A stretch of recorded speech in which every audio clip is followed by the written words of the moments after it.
আজকের ডিম কেমন হলো অবশ্যই সবাই জানাবেন। ব্যাচেলারদের জন্য ডিম রান্না করা হয়েছে, ঠিক এভাবেই রান্না করে খাবেন, অনেক সুস্বাদু, অনেক মজা হবে। আসসালামু আলাইকুম প্রিয় দর্শক বন্ধু, আজকে আপনাদের দেখাবো ডিম রান্না।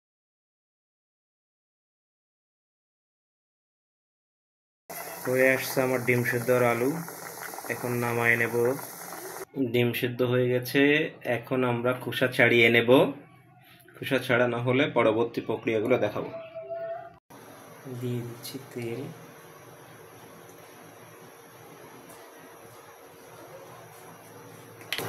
দিয়ে দিচ্ছি 1 ফোঁটা লবণ, ডিমটা ভেজে নেবো আগে। 1 ফোঁটা হলুদ। তেলটা গরম হয়ে গেছে, ডিমটা ছেড়ে দিচ্ছি।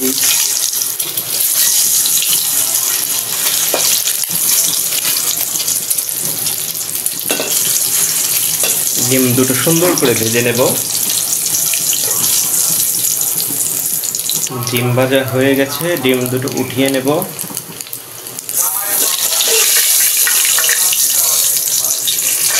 পেস্ট কুচি দিয়ে দিচ্ছি, 3টা কাঁচামরিচ,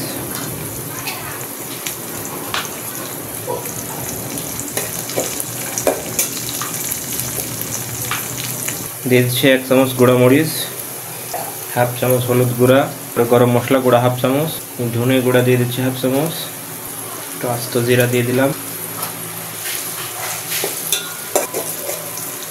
পানি অ্যাড করে দিয়ে দিচ্ছি একটু।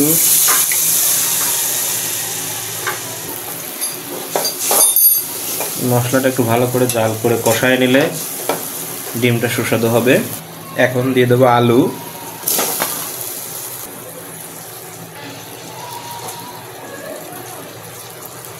ঢাকনা দিয়ে একটু ঢেকে দেব।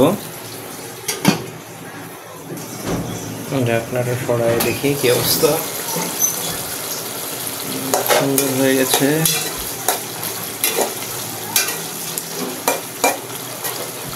ঝোল অ্যাড করে দিচ্ছি,